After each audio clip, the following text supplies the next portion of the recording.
día vamos a grabar nuestro segundo video sobre el capítulo 1 del libro de Principios de Economía de N.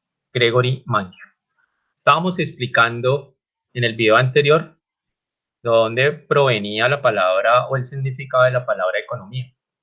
Entonces, la etimología de la palabra economía proviene del griego antiguo, oikos, significado casa, clan o morada, y nemo, griego antiguo, significado manejar, gestionar o administrar.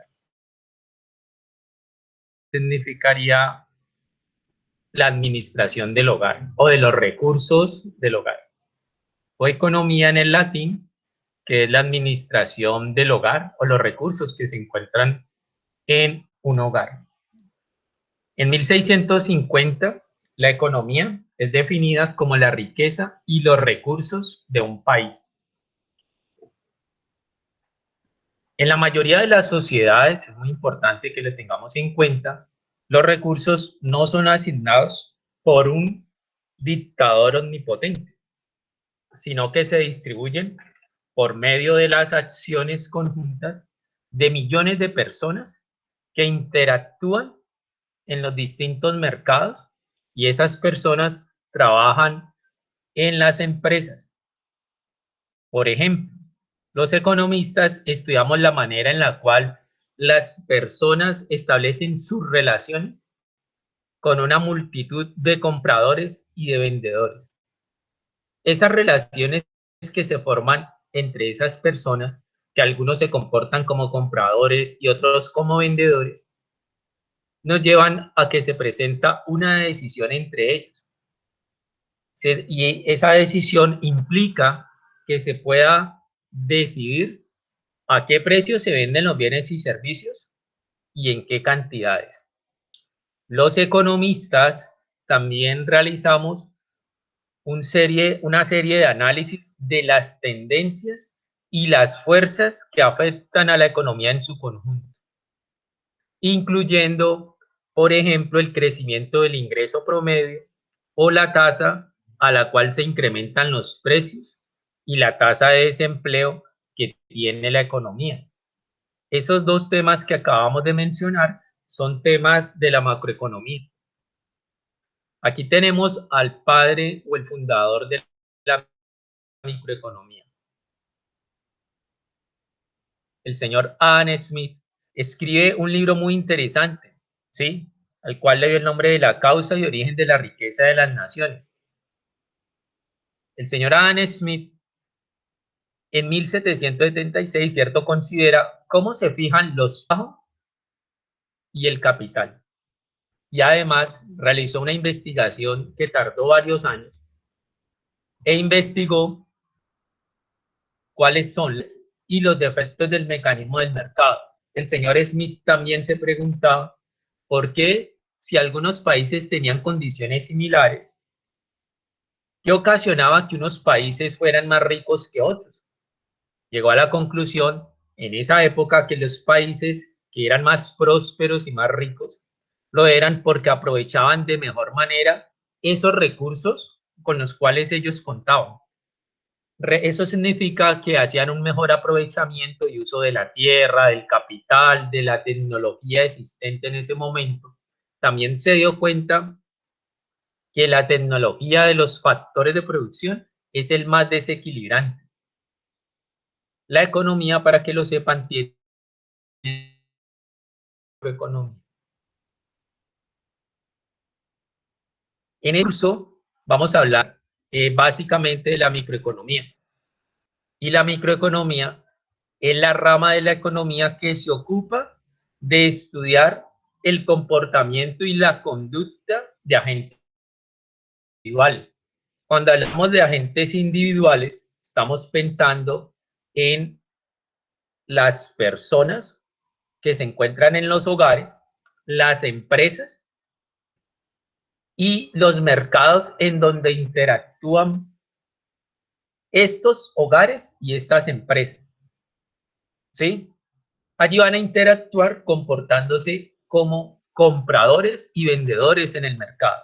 Pero también se encuentra otro agente importantísimo que existe en la economía y ese agente es el Estado. La economía, como cualquier ciencia, ¿cierto? O rama, por ejemplo, tiene unas preguntas, ¿sí? Y las grandes preguntas económicas se pueden resumir en las siguientes. ¿Qué producir? ¿Cómo producir? ¿Cuándo producir? ¿Dónde producir? ¿Y para quién producir? Hablemos de la primera pregunta, ¿el qué? El qué se refiere a qué bienes y servicios producir y en qué cantidades. Pero para ello debemos de tener bien claro, primero, qué es un bien y qué es un servicio. Lo primero que deben de saber es qué bien es todo lo que implica que nosotros podamos ver, tocar, palpar, sentir, pero que además tiene una característica muy especial. Y es que en su producción o elaboración se demandan recursos que son escasos y que tienen una valoración económica. Ejemplos de bienes: la ropa, las sillas, los libros, este computador que estamos utilizando, que estoy utilizando para realizar la presentación. Todo lo que nosotros vemos, que podemos tocar, palpar, sentir, pero que además tiene valoración económica, son bienes. Y en los mercados se pueden transar bienes. ¿Qué son los servicios? Los servicios son intangibles, pero además en la producción y elaboración de esos servicios también se demandan recursos que son escasos. Y esos servicios también sirven para satisfacer nuestras necesidades. Ejemplos de servicios: un servicio que todos nosotros conocemos y reconocemos, por ejemplo, el servicio de la educación. Entonces, están las instituciones de educación, sea un colegio, una universidad, ¿cierto? Cuando estábamos de forma presencial, vamos al bien como tal, a la institución, hay una planta física, llegan los docentes, ¿cierto?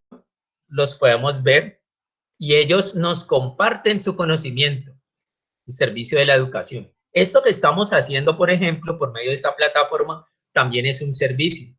Otro ejemplo de servicio: cuando vamos donde el médico y el médico nos brinda el servicio de salud, nos ausculta y nos receta medicamentos. El servicio de la diversión, por ejemplo, cuando vamos a ver una película. O el servicio de la recreación, cuando vamos a un parque, ¿sí? Dentro de esa situación es muy importante que definamos que existen unos bienes que son bienes escasos y hay unos bienes que son gratuitos. ¿Qué es un bien escaso?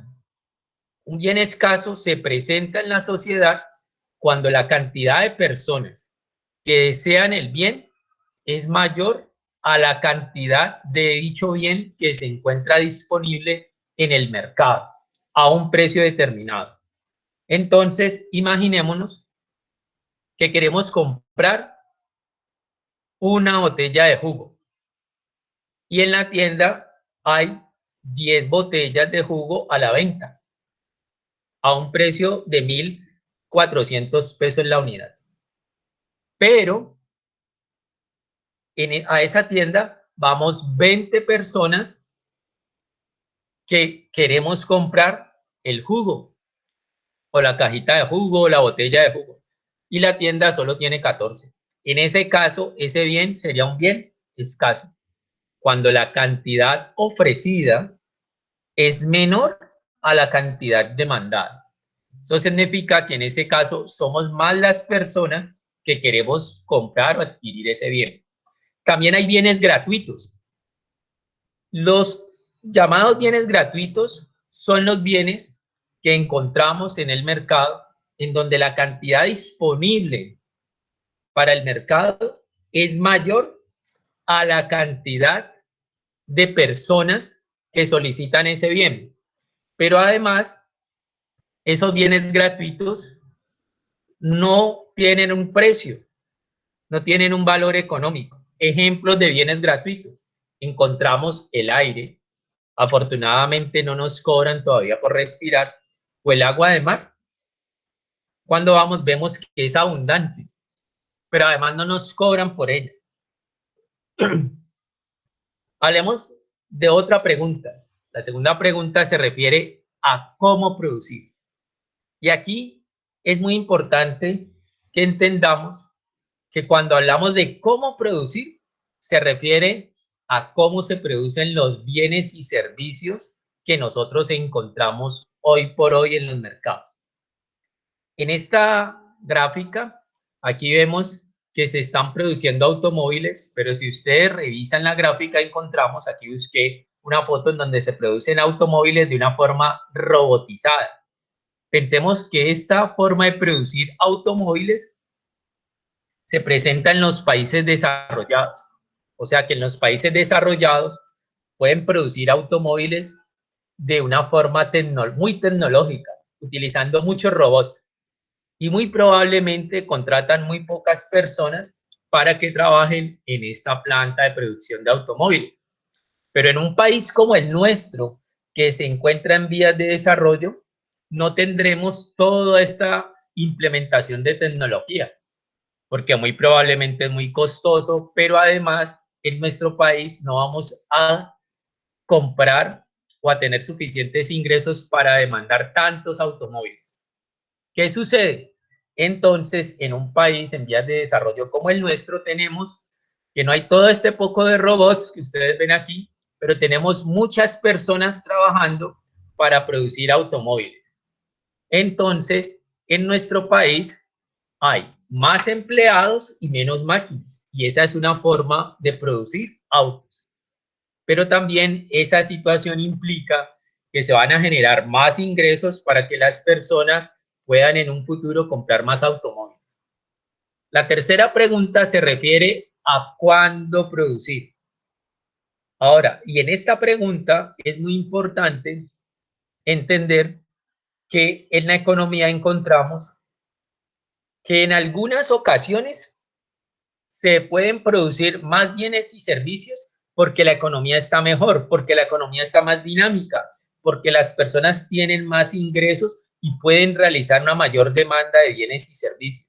Cuando eso sucede, la economía está dinámica y aumenta la producción de bienes y servicios. Y eso obliga a que las empresas puedan producir muchos bienes. Y nosotros, como tenemos ingresos, pues podemos comprar esos bienes y servicios. Pero en otras ocasiones, lo que sucede es que en la economía hay problemas, ejemplo, lo que estamos viviendo con esta pandemia. Ha aumentado el desempleo y entonces, como ha aumentado el desempleo, las personas ven disminuidos sus ingresos y no pueden demandar muchos bienes y servicios. Eso implica que hay una contracción económica y además las personas no tienen cómo demandar bienes y servicios. Bueno,